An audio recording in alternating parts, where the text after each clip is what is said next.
Hello friends, welcome back to पढ़ाई की पोथी। आई होप कि आप सभी स्वस्थ होंगे, मस्त होंगे, बेहतर होंगे और निरंतर अपनी तैयारी के माध्यम से सफलता का मार्ग प्रशस्त कर रहे होंगे। तो चलिए स्टार्ट करते हैं आज के सेशन को, जिसमें हम सॉल्व करेंगे साइंस के बहुत ही ज़्यादा इंपॉर्टेंट टॉप 20 क्वेश्चंस जो आपके सभी कम्पिटेटिव एग्जाम के लिए बेनिफिशियल होने वाले हैं। तो इससे पहले कि अगर आप चैनल पर नए हैं तो फटाफट से इसे सब्सक्राइब करें, बेल आइकन को प्रेस करें ताकि आगे आने वाली वीडियो की सभी नोटिफिकेशन आप तक पहुंच सके। आज का हमारा पहला प्रश्न है कि खतरे के संकेतों के लिए लाल प्रकाश का प्रयोग किया जाता है। खतरे के संकेतों के लिए लाल प्रकाश का प्रयोग किया जाता है क्योंकि ऑप्शन ए है इसका प्रकीर्णन सबसे कम होता है, ऑप्शन बी है ये आंखों के लिए आरामदायक होता है, बिल्कुल भी नहीं, बल्कि इतना ज़्यादा हार्मफुल होता है, इतना आरामदायक नहीं होता है ये। ऑप्शन बी है सी है इसका सबसे कम रासायनिक प्रभाव होता है, बिल्कुल भी नहीं। ऑप्शन डी है हवा द्वारा इसका अवशोषण सबसे कम होता है। तो ऐसा हवा में अवशोषण से कोई इसका तात्पर्य ही नहीं है, तो ऑप्शन ए आपका बिल्कुल राइट हो जाएगा। ऑप्शन नंबर ए कह रहा है कि लाल प्रकाश का प्रयोग इसलिए किया जाता है क्योंकि इसका प्रकीर्णन सबसे कम होता है। नेक्स्ट क्वेश्चन देखेंगे और अगला प्रश्न आप सभी के सामने स्क्रीन पर है कि शीशे की छड़ जब भाप में रखी जाती है, शीशे की छड़ जब भाप में रखी जाती है तो इसकी लंबाई बढ़ जाती है, परंतु इसकी चौड़ाई जब हम किसी शीशे की छड़ को लेते हैं और उसे एक भाप में रखते हैं तो हम देखते हैं कि एकाएक इसकी जो लंबाई है वह बढ़ी हुई प्रतीत होती है, लेकिन जो इसकी चौड़ाई होती है ऑप्शन ए है अप्रभावित रहती है, ऑप्शन बी है घटती है, ऑप्शन सी है बढ़ती है, ऑप्शन डी है अव्यवस्थित होती है। तो यहाँ पर आपका राइट आंसर होगा जो इसकी चौड़ाई होती है वह अव्यवस्थित होती है। Option number D is the right answer. Next question है यह किसने सर्वप्रथम प्रतिपादित किया कि सूर्य हमारे सौर मंडल का केंद्र है और पृथ्वी उसकी परिक्रमा करती है। इवन ये भी कह सकते हैं शॉर्ट में कि सौर मंडल की खोज किसने की। तो सौर मंडल की खोज किसने की, या सूर्य जो है वह एक केंद्र है जिसकी परिक्रमा पृथ्वी और अन्य ग्रह भी करते हैं, ऐसा कहने वाले खोज करने वाले वैज्ञानिक कौन थे। ऑप्शन ए है न्यूटन, जी नहीं, इन्होंने तो गुरुत्वाकर्षण के बारे में बताया हुआ है। ऑप्शन बी है गैलीलियो, इन्होंने तो आपके जो आकाश गंगा है, मंदाकिनी है, गैलेक्सी है, उसके बारे में बताया है। पाणिनि तो अष्टाध्यायी के लेखक हैं। पाणिनि किसके लेखक हैं, तो संस्कृत व्याकरण की जो प्रथम पुस्तक है अष्टाध्यायी उसके लेखक पाणिनि है। तो ऑप्शन नंबर डी यहाँ पर बिल्कुल राइट हो जाएगा। Option number D is the right answer. सूर्य एक केंद्र है जिसके चारों तरफ पृथ्वी के साथ साथ अन्य ग्रह परिक्रमा करते हैं, ऐसा बताने वाले और सौरमंडल की खोज करने वाले वैज्ञानिक का नाम है कॉपरनिकस। नेक्स्ट क्वेश्चन है कि हीरक वलय एक दृश्य है जिसे देखा जा सकता है। हीरक वलय, आपने कई बार इस परिघटना के बारे में सुना होगा कि हीरक वलय, तो हीरक वलय कैसी परिघटना होती है। ऑप्शन ए है इसे पूर्ण सूर्य ग्रहण के आरंभ में ही देखा जा सकता है, ऑप्शन बी है पूर्ण सूर्य ग्रहण के अंत में, या ऑप्शन सी है केवल पूर्णता पथ चिन्ह के परिधीय क्षेत्रों पर, या ऑप्शन डी है केवल पूर्णता पथ चिन्ह के केंद्रीय क्षेत्रों पर। तो यहाँ पर जो आपका राइट आंसर होगा वह हो जाएगा option number C is the right answer. केवल पूर्णता पथ चिन्ह के परिधीय क्षेत्रों पर ही हीरक वलय को देखा जा सकता है। नेक्स्ट क्वेश्चन है कि कार के इंजन में चॉकिंग से बचने के लिए निम्न में से किसका प्रयोग किया जाता है। जो कार के इंजन में चॉकिंग हो जाती है उससे बचने के लिए किसका प्रयोग किया जाता है। ऑप्शन है एथिल अल्कोहल का, ऑप्शन बी है ब्यूटेन का, ऑप्शन सी है लेड ट्रेडा एथिल का, या ऑप्शन डी है विथ पेट्रोल का। तो यदि आपके कार के इंजन में चॉकिंग से आपको बचना है, चॉकिंग हो जाती है, तो आपको क्या करना है। Option C is the right answer, lead tetra ethyl का प्रयोग किया जाता है। नेक्स्ट क्वेश्चन है कि स्टेनलेस स्टील में किसका प्रयोग किया जाता है। स्टेनलेस स्टील में किसका प्रयोग किया जाता है। ऑप्शन ए है क्रोमियम एवं निकिल का, ऑप्शन बी है निकिल एवं तांबा का, ऑप्शन सी है क्रोमियम एवं ग्रेफाइट का, ऑप्शन डी है बेंजीन एवं एसीटोन का। तो बेंजीन का प्रयोग हम खाद्य पदार्थों के संरक्षण के लिए करते हैं। याद रखेंगे ये प्रश्न पूछा जा सकता है कि खाद्य पदार्थों को संरक्षित करने के लिए किस जो है चीज़ का प्रयोग किया जाता है, तो बेंजोइक एसिड का या बेंजीन का प्रयोग किया जाता है, जबकि आपके क्रोमियम और निकिल की सहायता से स्टेनलेस स्टील का निर्माण किया जाता है। तो option number A is the right answer. और जो आपकी पेंसिल होती है, पेंसिल की लिड काहे की बनी होती है, ये प्रश्न भी पूछा जाता है। तो पेंसिल की लिड ग्रेफाइट की बनी होती है जो कि एक विद्युत का सुचालक होता है। नेक्स्ट क्वेश्चन है कि निम्नलिखित में से कार्बन की मात्रा का सही अवरोही क्रम क्या है। देखिए याद रखेंगे, अवरोही क्रम पूछा जा रहा है आपसे, बढ़ते से घटते की ओर पूछा जा रहा है। नेक्स्ट है कि पहला ऑप्शन कच्चा लोहा ढलवा लोहा मधु इस्पात, ऑप्शन बी है मधु इस्पात कच्चा लोहा ढलवा लोहा, ऑप्शन सी है कच्चा लोहा मधु इस्पात ढलवा लोहा, या ऑप्शन डी है मधु इस्पात ढलवा लोहा या कच्चा लोहा। तो यहाँ पर जो राइट आंसर होगा वह हो जाएगा अवरोही क्रम में option number A is the right answer. सबसे पहले होगा आपका कच्चा लोहा, नेक्स्ट ढलवा लोहा और देन होगा मृदु लोहा। तो ऑप्शन ए आपका बिल्कुल करेक्ट हो जाएगा।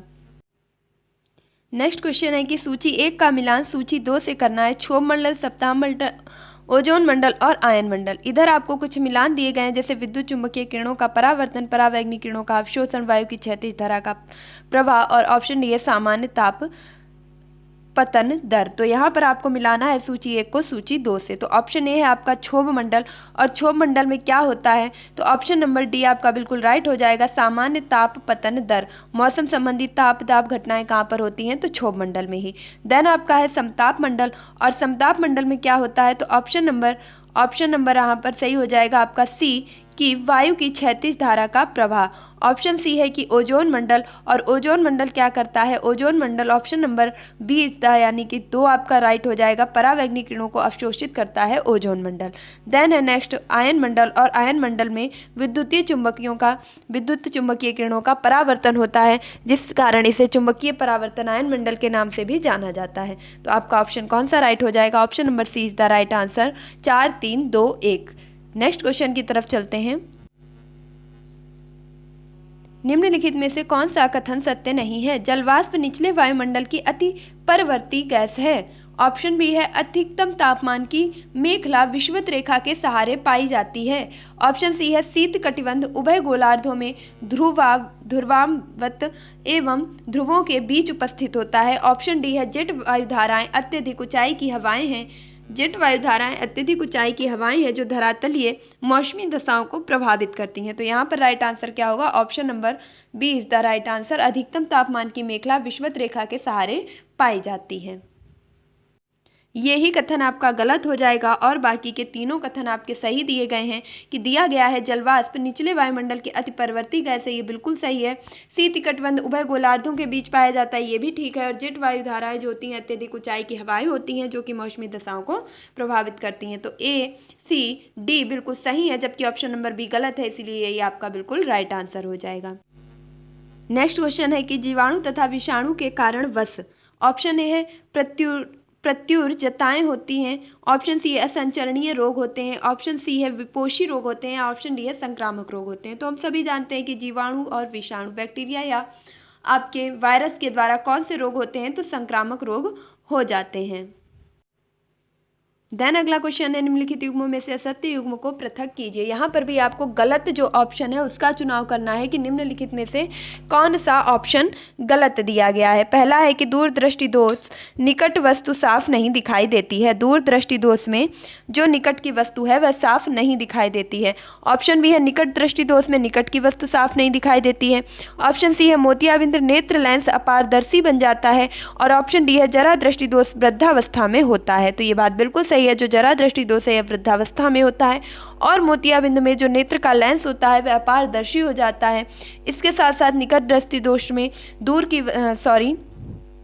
निकट दृष्टि दोष में निकट की वस्तु साफ नहीं दिखाई देती है, जबकि दूर की वस्तु साफ दिखाई देती है। इसके साथ साथ दूर दृष्टि दोष में निकट की वस्तु साफ नहीं दिखाई देती है। तो ऑप्शन नंबर ए आपका गलत दिया गया है, और यही आपका सही हो जाएगा। तो ऑप्शन ए बिल्कुल राइट आंसर है। स्वतंत्र रूप से गति करती हुई वस्तुएं। स्वतंत्र रूप से गति करती हुई वस्तुएं, ऑप्शन ए उत्तरी गोलार्ध के दाहिनी तरफ विक्षेपित होती हैं, दक्षिणी गोलार्ध के दाईं ओर विक्षेपित होती हैं, विषुवत रेखा के ऊपर की तरफ विक्षेपित होती हैं, या पृथ्वी की गतियों से अप्रभावित रहती हैं। तो बिल्कुल नहीं, गतियों से अप्रभावित नहीं रहती हैं, जबकि यहाँ पर जो राइट आंसर होगा option number A is the right answer. स्वतंत्र रूप से गति करने वाली वस्तुएं सदैव उत्तरी गोलार्ध के दाहिनी तरफ ही विक्षेपित होती हैं। नेक्स्ट क्वेश्चन है कि निम्नलिखित में से कौन सा युग्म सही नहीं है। ऑप्शन ए है कुछ यौगिक और उनका वर्गीकरण। तो ऑप्शन ए में दिया गया है सैक्रीन कार्बोहाइड्रेट का यौगिक है। ऑप्शन बी है एड्रेलिन हार्मोन होता है, थायमिन विटामिन होता है और कैरेटिन प्रोटीन होता है। ये बिल्कुल सही है। विटामिन बी 1 में कौन सा होता है? तो थायमिन ही होता है। एड्रेनल आपका हार्मोन होता है जिसे लड़ो या उड़ो हार्मोन के नाम से भी जाना जाता है। लड़ो या उड़ो हार्मोन के नाम से भी एड्रेनल हार्मोन को जाना जाता है। जबकि यहाँ पर राइट आंसर हो जाएगा कि सुमेलित नहीं है। तो कौन सा सुमेलित नहीं है? ऑप्शन नंबर ए सैक्रिन जो है वो कार्बोहाइड्रेट का यौगिक या इकाई नहीं होती है। तो ऑप्शन ए बिल्कुल राइट हो जाएगा। नेक्स्ट क्वेश्चन है, निम्नलिखित में से कौन सा एंजाइम ग्लूकोज को इथेनॉल में परिवर्तित करने को प्रेरित करता है? ऐसा कौन सा एंजाइम है जो ग्लूकोज को इथेनॉल में परिवर्तित करने के लिए प्रेरित करता है? ऑप्शन ए है जाइमेज, बी है इन्वर्टेज, ऑप्शन सी है माल्टेज, ऑप्शन डी है डायस्टेज। तो option number A is the right answer. जो जाइमेज होता है, जाइमेज नामक ग्लूकोज इथेनॉल को परिवर्तित करने के लिए प्रेरित करता है। ग्लूकोज को इथेनॉल में परिवर्तित करने के लिए प्रेरित करता है। कौन करता है? तो जाइमेज नामक एंजाइम।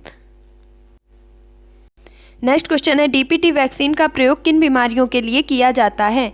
डीपीटी वैक्सीन का प्रयोग किन बीमारियों के लिए किया जाता है? ऑप्शन है डिप्थीरिया, काली खांसी और टिटनेस, पोलिया, डिप्थीरिया और तपेदिक, टिटनेस, तपेदिक और पोलियो, तपेदिक, टाइफाइड और पोलियो। तो सबसे पहले तो जो जान लें कि डीपीटी वैक्सीन का प्रयोग 3 रोगों को एक साथ जो है कंट्रोल करता है, खत्म करता है, जिसके लिए टीका दिया जाता है वह है option number A is the right answer, diphtheria, काली खांसी और टिटनेस। तो ऑप्शन ए बिल्कुल राइट हो जाएगा।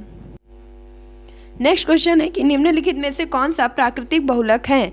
निम्नलिखित में से कौन सा प्राकृतिक बहुलक है? ऑप्शन ए है बेकेलाइट, ऑप्शन बी है सेलुलोज और ऑप्शन सी है पीवीसी, ऑप्शन डी है नाइलॉन। तो यहाँ पर राइट आंसर होगा option number B is the right answer. जो सेलुलोज है वह आपका पादप का एक रेशा है जिसे हम प्राकृतिक बहुलक के नाम से भी जान सकते हैं। तो ये थे आज के आपके टॉप 20 क्वेश्चंस। आई होप कि आपको वीडियो जरूर पसंद आया होगा, अपनी परीक्षा की दृष्टि से हेल्पफुल लगा होगा। तो अगर आपको ये वीडियो पसंद आया तो प्लीज़ इसे एक लाइक जरूर कीजिएगा। आपका एक लाइक मेरा काफ़ी हौसला बढ़ाता है, नेक्स्ट वीडियो लाने के लिए इंस्पायर करता है। और अगर आपने अभी तक चैनल को सब्सक्राइब नहीं किया है तो क्या करें, फटाफट से इसे सब्सक्राइब करें, बेल आइकन को प्रेस करें ताकि आगे आने वाली वीडियो की सभी नोटिफिकेशन आप तक पहुंच सके। मिलती हूँ अपने नेक्स्ट वीडियो में, तब तक के लिए खुश रहिए, मस्त रहिए, पढ़ाई में निरंतरता बनाए रखिए, अपने माता पिता गुरुजनों का सम्मान कीजिए, पढ़ाई की पोथी का सपोर्ट कीजिए, लाइक कीजिए, शेयर कीजिए, सब्सक्राइब कीजिए। Thank you for watching this video.